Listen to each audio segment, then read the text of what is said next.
Hi everyone, we're here in Taipei, Taiwan, and we're about to try one of their famous desserts, or snacks rather. This is crepe.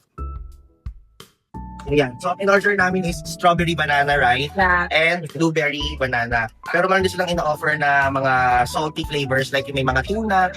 But syempre, kami, sweet tooth kami. So, we prefer sweetness over salty. So, yeah, let's try. It is 8。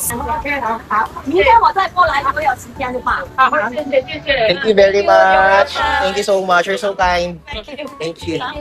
Take care. You're welcome. Take care. Strawberry. Jam. Yeah, jam. Tapos yung banana ang fruit talaga. How much is that, sir? Yeah, today is 75, 71. Yeah. And yung blueberry.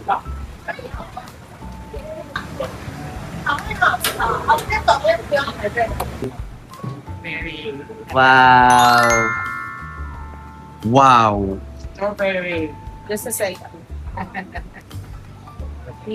Okay, taste test. Tikman natin kung pasok ba sa panlasa natin ang crepe ni Tito, ni Uncle.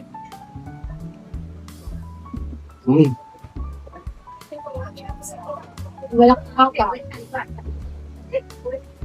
Lasang apa.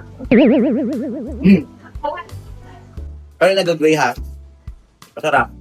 Fairness. Saka makinis yung hapa. Makinis sa'yo, no? Di ba?